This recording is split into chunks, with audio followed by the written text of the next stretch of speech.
Fala galera da terceira série, mais um videozinho de Física 2 aí pra gente. Dessa vez para falarmos a respeito do módulo 14 Física 2, terceira série. Módulozinho esse, né, como já tá aí na capa para você, módulo de exercícios, beleza? Então, vamos fazer alguns exercícios aí sobre Física 2. O módulo ele revisa bastante coisa, a gente vai falar sobre alguns dos aspectos aí abordados, tá legal? Bom, então espero que todos vocês estejam bem, seguros, que estejam se cuidando e que estejam estudando bastante. Acho que deu para notar pela apresentação de tudo que aqui é o professor Tales, deixando aquele salve aí a todos. Lembrando que torço por vocês, então, por favor, estejam bem, fiquem bem, beleza? Cuidem das suas famílias, tá legal? Meus queridos, nesse módulo existem alguns pontos que a gente vai revisar, tá bom? Então, primeira coisa que eu quero falar com vocês, a gente vai começar a falar dos exercícios conceituais, beleza? E nos exercícios conceituais existem alguns tópicos que são abordados que eu gostaria de começar revisando. Então, antes de sair fazendo questão, queria revisar alguns tópicos com vocês, tá? São os principais cobrados aí ao longo desse módulo, desse capítulo, tá? Então, vai pegando aí seu livro, vai pegando seu caderno, vai dando uma olhada nas suas anotações e, se necessário, complemente com as anotações que você achar pertinentes para o que vai ser falado aqui, tá bem? Então, vamos lá. Antes de mais nada, os assuntos. Alguns dos assuntos que são cobrados nesse módulo, não pela ordem que eles aparecem, mas pela ordem que vocês viram, primeiro deles, o estado de um gás, tá? Quando a gente fala sobre o estado de um gás, a gente está se relacionando às características ou às variáveis de estado de um gás, beleza? Um comportamento próprio de uma análise gasosa, tá? Quando a gente fala sobre transformação gasosa, que também é cobrado nesse módulo, a gente já está falando sobre a alteração de uma ou mais dessas variáveis de estado faladas anteriormente, né? Lembrando, as variáveis de estado, caso você não se recorde, são pressão, volume, número de mols e temperatura. Mudou qualquer uma dessas, você acaba direto ou indiretamente afetando todas as outras em uma proporcionalidade direta ou inversa, tá bom? Então mexeu com uma, você acaba afetando a todas as demais, beleza? Então, isso daí é o que a gente fala sobre transformações gasosas. Depois, também vai aparecer um pouquinho de primeira lei da termodinâmica, tá? Lembrando, qual é a diferença de quando eu vou usar estado, variáveis de estado, transformações gasosas, para quando eu vou para a primeira lei da termodinâmica. Cara, a primeira lei da termodinâmica é uma lei que trata sobre conservação de energia. Então, assim, o principal é você entender que você vai usar a primeira lei da termodinâmica quando você faz uma análise energética do comportamento do gás. Beleza? Existem termos que vão aparecer em um que não vão aparecer no outro. Por exemplo, você não vai falar de trabalho em transformações gasosas, você não vai falar de energia interna em transformações gasosas, de calor recebido pelo meio. Todos esses são termos que você usa em questões que tratam da primeira lei da termodinâmica. Beleza? Além desse, a gente vai falar sobre máquinas térmicas. Lembrando, máquina térmica é uma máquina que funciona em ciclo por aquecimento, que não vai ter um rendimento maior, nem sequer igual a 100%, tá legal? Uh, e que tem como principal função transformar a energia térmica em trabalho, tá bom? Como ela opera em ciclo, ela não pode transformar integralmente, então parte dessa energia é direcionada a uma fonte fria, beleza? Uma fonte de menor temperatura. Isso foi um dos assuntos mais recentes que a gente viu em Física 2, tá? Professor, isso vai cair só na teoria? Não. Fórmula. Como é que são as fórmulas de cada um desses assuntos? Então, vamos lá. Primeiro, quando a gente fala sobre o estado de um gás, a gente usa a equação dos gases perfeitos, a equação dos gases ideais ou a equação de Clapeyron, beleza? PV igual a nRT. Tem 1 milhão de macetes diferentes para você gravar isso daí, né? Você pode falar que privado, não retuita, prefiro a natureza ou prefiro ver Naruto, sei lá, do teu gosto. Professor velho não recusa trabalho. E aí tem outros, né, que são um pouquinho mais baixos, então a gente não vai gravar isso aqui não, tu deve saber de qual que eu estou falando, tá? Onde você deve se recordar que P é de pressão, V, volume, N, número de mols, R é a constante de Clapeyron, a constante dos gases perfeitos, ou constante dos gases ideais, e T a temperatura absoluta do gás, lembrando temperatura absoluta sempre em Kelvin, tá? Lembrando a você que esse R ele pode assumir dois valores diferentes, tá? A diferença que isso vai causar para você é meramente se você vai usar as variáveis do sistema internacional ou se vai usar as unidades convencionais, tá? Se você encontrar R igual a 8, qualquer coisa, porque esse qualquer coisa é aproximado, ele vai vir em joule. Então você obrigatoriamente tem a pressão sendo medida em Pascal ou em Newton por metro quadrado e o volume em metro cúbico. Por outro lado, se você tiver essa mesma equação e aí você encontrar o R como 0,08, 0,082, você vai encontrar ATM litro, ou seja, a pressão vai ser medida em ATM e o volume vai ser medido em litro. Independente das unidades de pressão e volume, o N continua sempre sendo o número de mols, como o nome já diz, medido em mols, e o T a temperatura absoluta medida em Kelvin, tá bom? Vale ainda ressaltar que o N, o número de mols, ele pode ser calculado como a massa do gás, né, a massa da amostra, dividida pela sua massa molar, tá legal? Macete, esse cara daqui, ele vem em gramas, esse daqui vem em gramas por mol, só para você identificar qual é qual, tá? E aí o N acaba sendo medido somente em mols, beleza? Bom, quando a gente fala sobre transformações gasosas, a gente usa o famoso famigerado, aquele que você conhece e canta desde o primeiro ano do ensino médio, PVT Povotório, beleza? Pressão, volume e temperatura de um lado, pressão, volume e temperatura do outro. Essa é a forma mais completa da equação geral dos gases, tá?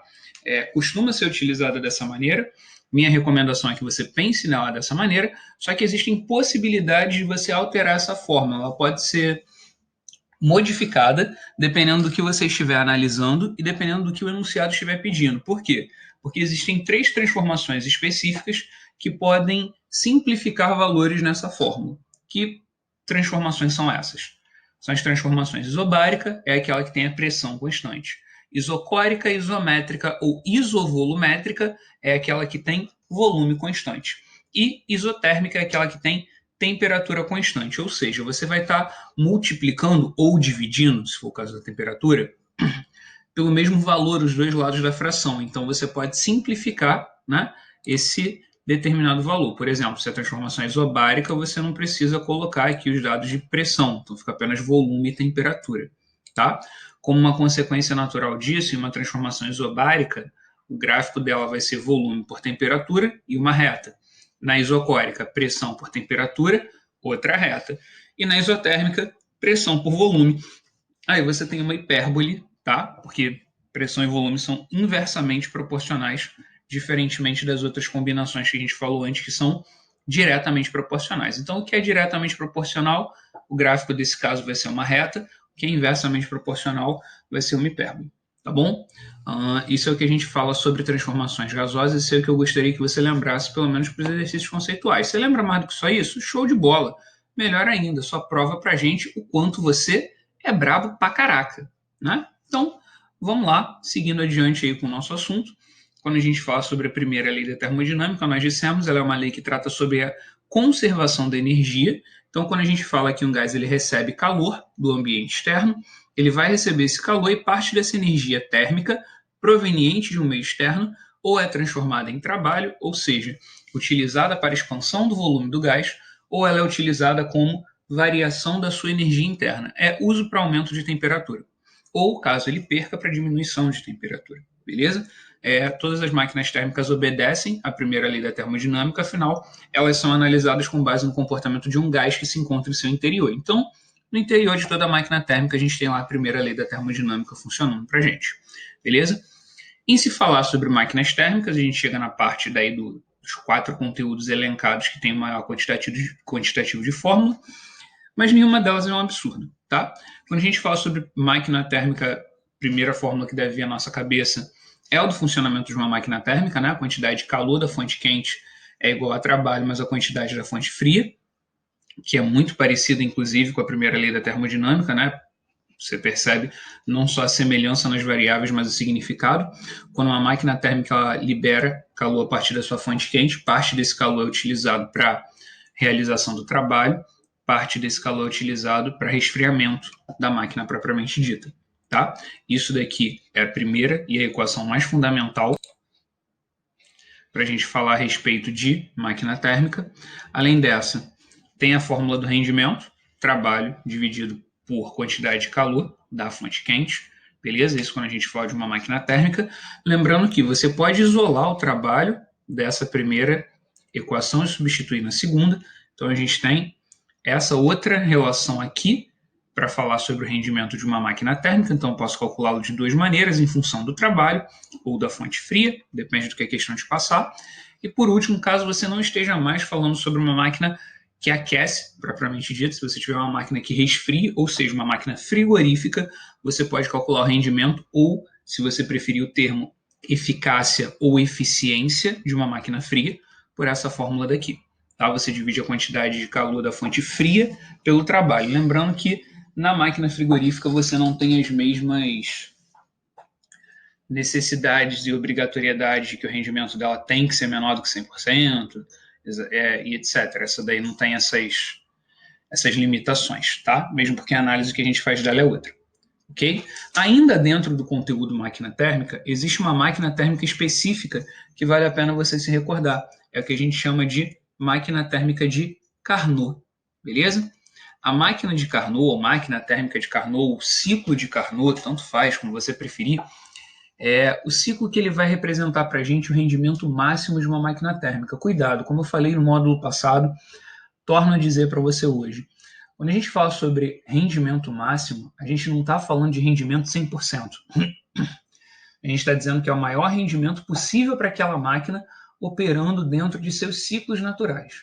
Então, quando nós temos uma máquina qualquer e ela consegue obter um rendimento máximo, aí nós estamos falando sobre o ciclo de Carnot. Ela opera entre duas temperaturas, realizando 4 transformações alternadas, duas isotérmicas e duas adiabáticas, né? Uma de cada vez. Então, uma isotérmica, uma adiabática, uma isotérmica, uma adiabática. Isso é o que monta para a gente o ciclo de Carnot. Para mais informações, se você se perdeu no que eu falei, eu te recomendo dar uma pausa nesse vídeo e voltar um pouquinho no capítulo 13, tá bom? É o capítulo que fala especificamente sobre máquinas de Carnot, onde é explicado exatamente o que é cada uma dessas etapas do ciclo, tá bom? Bom, as fórmulas que a gente usa para isso, né, o diferencial da máquina de Carnot em fórmulas é que nela a gente pode comparar a quantidade de calor das fontes quentes e frias com as temperaturas dessas regiões, diferente do que a gente pode fazer nas demais, né? A máquina de Carnot ela tem essa possibilidade daí a mais, beleza? Fora essa possibilidade a mais que a máquina de Carnot nos permite, se você observar essa fórmula aqui em vermelho e essa fórmula daqui em azul, que é F sobre QQ, que é F sobre QQ. Eu posso substituir para uma máquina de Carnot essas variáveis por essas daqui. E aí a nossa fórmula de rendimento para o ciclo de Carnot fica assim, tá bom? Então, isso daí é uma leve revisão de algumas partes do que a gente vai tratar nos exercícios iniciais do capítulo, tá? Pelo menos nos conceituais. Recomendo que você tenha isso daí anotado em destaque no seu caderno, tá bom? Se quiser, dá uma pausa no vídeo, começa a escrever isso daí. E se você não fez os exercícios do módulo ainda, eu gostaria que você realmente pausasse o vídeo e tentasse resolver pelo menos os primeiros. Tenta resolver os iniciais, depois assiste a correção. Vê onde que você acertou, vê, se for o caso, o que você não acertou e tenta entender o motivo de cada parte, beleza? O foco de um módulo de exercícios é a prática de exercícios. Então, te recomendo que você tente. Conseguindo, já deixo de antemão aqui meus parabéns para você, mesmo porque essa matéria daí não, os exercícios iniciais não são tão aprofundados assim, não são tão complexos. Dá uma chance, tenta, beleza?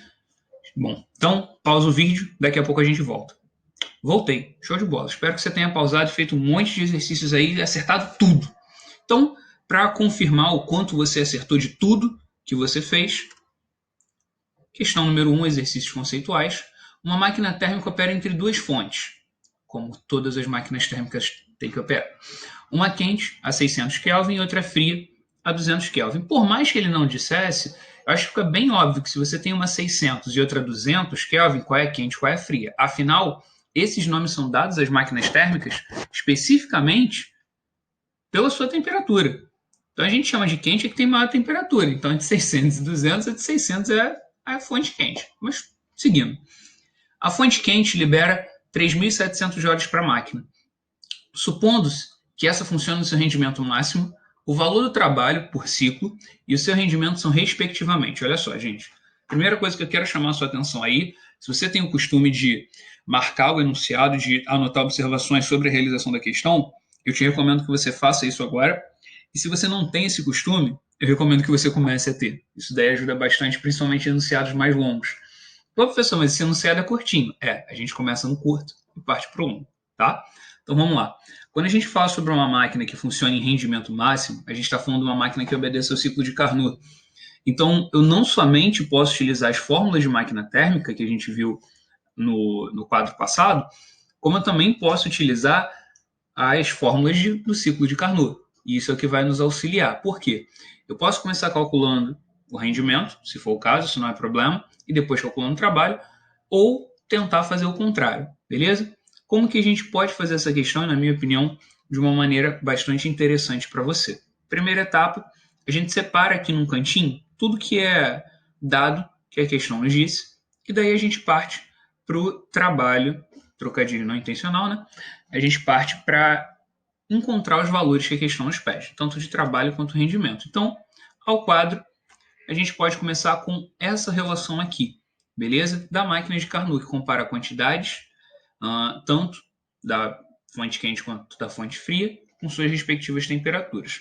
Seguindo por esse caminho, a gente substitui aqui os valores dados e encontra a quantidade de calor da fonte fria, né? Simplifica ali os dois zeros.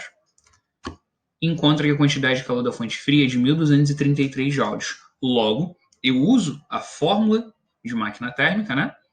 Quantidade de calor da fonte quente igual a trabalho mais da fonte fria, com uma pequena inversão, já isolei o trabalho, e a gente encontra o valor do trabalho, que foi a primeira coisa que foi pedida para a gente aí na questão. O trabalho dessa máquina térmica é de 2.667 joules. 2.467, o que já é um adianto do caramba. Você já sabe que a resposta é a letra C, porque ela é a única que tem como trabalho em joules 2.467. Mas a gente também tem que calcular o rendimento, né? Porque se isso daí fosse uma prova de vestibular, com certeza ia ter 2.467 em umas 3 alternativas. Então, para você não ficar na dúvida ou confuso, rendimento de uma máquina térmica, nesse caso, a operação que eu escolhi usar é em função da temperatura. Mesmo porque é uma máquina de Carnot, então ela me permite fazer isso, tá? Sempre que for uma máquina de Carnot e você tiver que calcular o rendimento, procure tentar encontrá-lo através dessa relação. Então, substituindo 200 e 600, a gente corta os zeros de novo, né? Vai ficar aí 1 menos 0,333 aproximadamente. Isso daqui vai dar aproximadamente 0,67 ou percentual 67%, beleza? Isso daí é o que nós encontramos na letra C, cachorrada, beleza?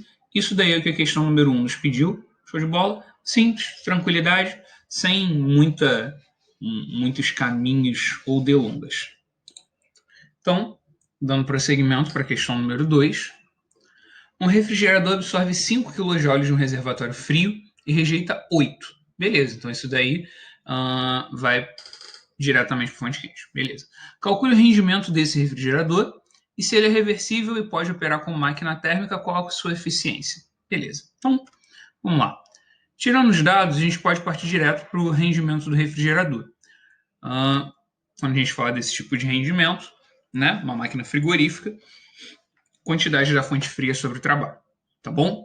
Substituindo, a gente pode dizer, né, então, que o trabalho é a fonte quente menos a fonte fria, 5 sobre 8 menos 5. Lembrando, né, o que ele absorve é a quantidade de calor da fonte fria e o que ele rejeita da fonte quente. Substituindo na fórmula, a gente fica com isso, a fim de encontrar o trabalho, que nesse caso daria 3 kJ. Tá? Professor, a gente não deveria passar todo mundo de kJ para joule? Poderia, mas você alcançaria o mesmo resultado. Tá? Não ia causar diferença alguma para a gente. Então, ia ficar 8 sobre 3. Poderia parar por aqui, porque é uma questão discursiva, né? Então não tem problema algum deixar como fração. Se quiser dividir, multiplicar por 100, encontrar percentual, também não tem problema. Beleza? Então, quando a gente fala sobre o rendimento, agora de uma máquina térmica, a gente usa a fórmula de rendimento para máquinas térmicas. Beleza?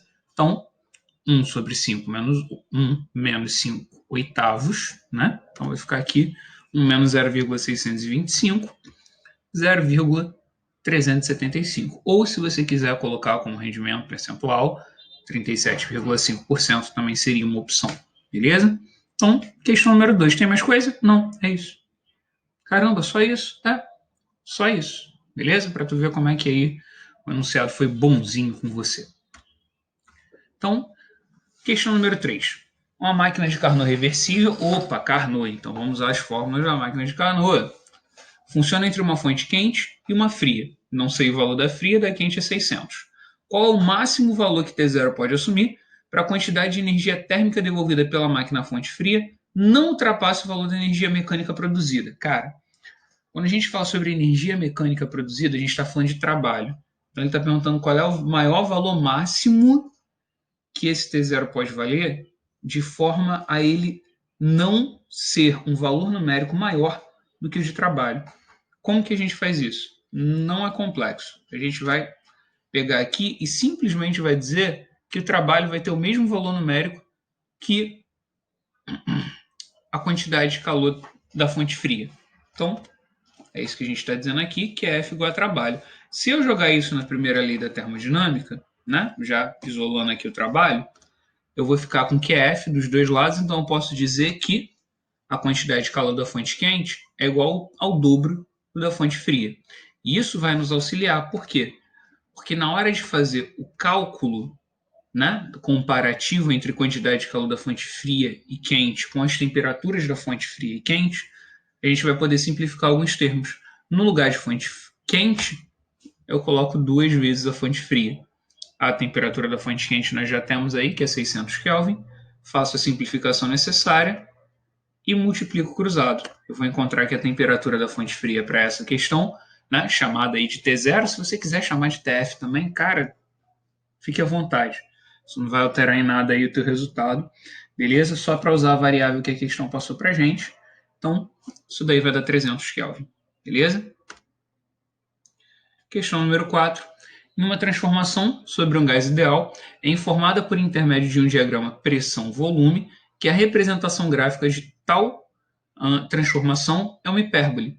Bom, então só para refrescar isso à memória, caso você não se recorde, a gente comentou sobre isso lá no início, transformações gasosas, uma transformação é informada por meio de um diagrama gráfico, tá? Pressão-volume. Quando a gente faz um gráfico de pressão por volume, o volume é horizontal e a pressão vertical. Então, é dado isso daqui. E é dito que a forma desse gráfico é uma hipérbole, beleza?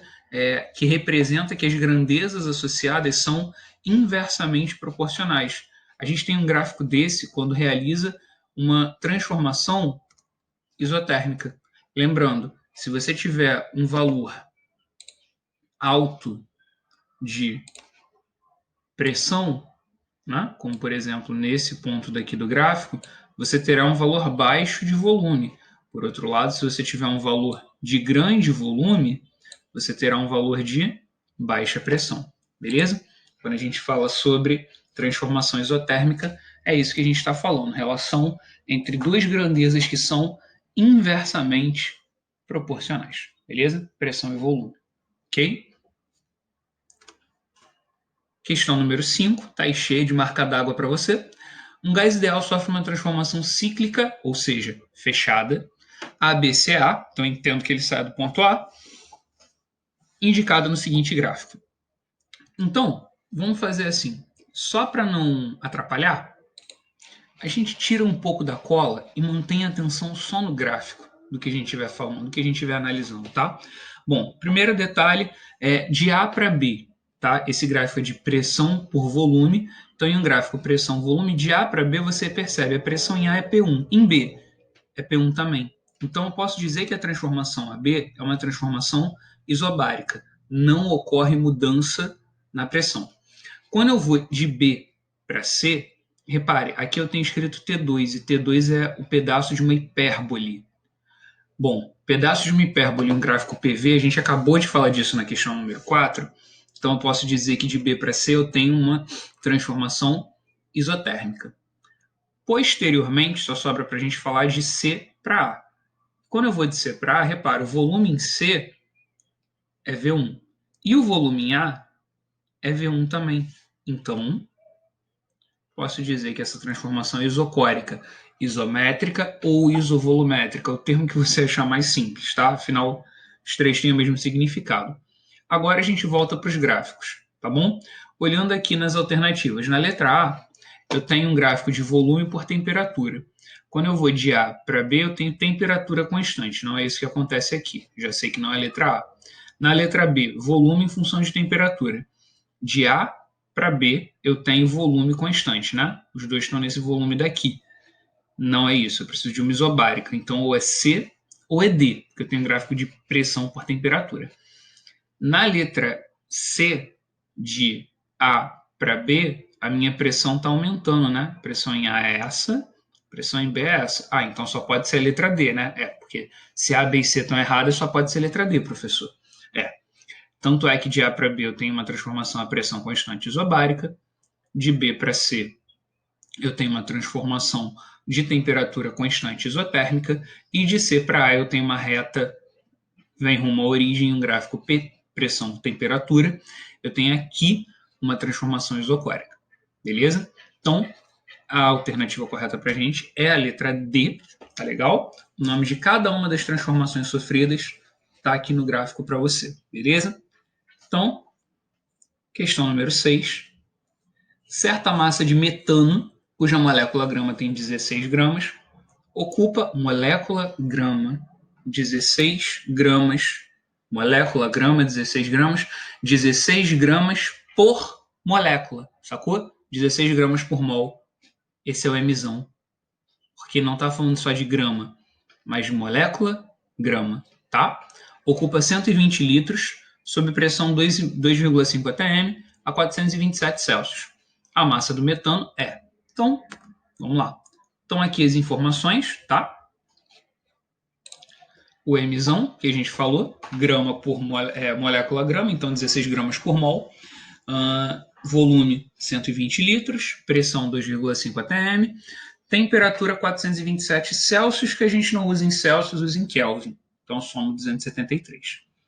O enunciado me falou para usar o R igual a 0,082, repara, ATM, litro. Foi o que a gente falou no início do capítulo. Então, a pressão em ATM, volume em litro. Já tá. Então, substitui bola para frente, tá? Vamos lá. Estado de um gás. PV igual a nRT. Pressão, volume, número de mols, temperatura, a gente substitui todo mundo, só não tem o Nzinho, né? Então, daria isso daqui, beleza? Realizando as determinadas operações de cada lado, fico com 300 igual a 57,4 vezes N. Passa dividindo, o N vai ficar igual a 5,22 mols, mas não é isso que a questão me pede. Ele me pede a massa em gramas do metano. Então, olha só, eu vou pegar a equação que me dá o valor de N, que é número de mols igual a massa sobre massa molar, substituir o N e substituir o Mzão, que o enunciado me falou que dava 16. Então, eu encontro que a massa é igual a 83,6 gramas. Professor, eu já poderia ter começado a questão, ao invés de escrever N aqui em cima, escrevendo Mzinho sobre Mzão? Claro, é uma possibilidade, não estaria errado, não ia estar incorreto, não ia alterar em nada, beleza? Você só ia encontrar diretamente que a alternativa correta era a letra D. Mas isso não seria um problema para você, tá legal? Ia dar certinho aí sem problema algum, beleza? Questão número 7. Um gás perfeito se expande adiabaticamente e realiza um trabalho de 430 joules. A variação da energia interna nessa transformação é, cara, facílima. Primeira lei da termodinâmica purinha, só que com um detalhe a mais. O enunciado fala que a expansão é adiabática, beleza? Adiabática que não troca calor com o meio externo. Então eu sei, aí, agora a marcação está direitinha. Eu sei isso daqui, né? Eu sei que o Qzão é 0, eu sei que o trabalho é 430, eu sei que o ΔU é o que eu quero descobrir. Substituindo na primeira lei da termodinâmica, 0 igual a 430 mais ΔU, menos 430 joule. Acabou, é letra A. Beleza? Então, o que significa isso daqui? Tá? Só para te lembrar, a gente viu isso daí quando a gente falou de movimento no pistão no ciclo de Carnot. A ideia básica disso daí é dizer que o gás ele usou a própria energia interna para realizar uma expansão. Beleza? Isso é parte do ciclo de um gás. Ok? Isso é a questão número 7. Número 8. Nada como distrair a mente quando você toma fôlego para continuar a sua prova. Procure no caça-palavras as soluções para os 5 enigmas seguintes. Então aí você tem 5 frases, você tem que determinar de qual variável está falando e encontrar qual alternativa relacionada com isso, tá? Então vamos lá. Evidência decorrente do grau de agitação das partículas de um corpo. Movimentação molecular ou agitação molecular ou particular de um corpo, a gente chama de temperatura, tá? Unidade do sistema, unidade medida do Sistema Internacional para calor. Calor é uma forma de energia. Energia a gente mede em joule, então o uso do SI para calor é joule. Mudança de fase que é caracterizada pela passagem do estado sólido para o de vapor. A gente está falando de mudar do sólido para o líquido. O nome disso daí, sólido para o gasoso, sublimação, tá? Quase não coube aí na tela. Processo de transmissão de calor que ocorre inclusive no vácuo, na verdade é o único que ocorre no vácuo, então irradiação ou irradiação térmica ou radiação térmica. Por último, transformação gasosa em que não ocorre realização de trabalho isovolumétrica. Tá? O trabalho ele é caracterizado pela mudança no volume. Na transformação isovolumétrica, o volume não muda. Bom, se você procurar aí nos diagramas, você vai encontrar que o único que tem essas 5 palavras aí é o que se encontra na letra D, onde você tem aqui, respectivamente, temperatura, joule, sublimação aqui de trás para frente, irradiação de baixo para cima e isovolumétrica da esquerda para a direita. Beleza? Gente, é isso. Estão aí todos os exercícios conceituais do capítulo para você. Espero que você tenha entendido. Deixo para você aí como sugestão desenvolver o máximo de exercícios que você puder. Tá bom? Então, forte abraço aí a todos. Até a próxima. Bons estudos. Se mantenham em segurança.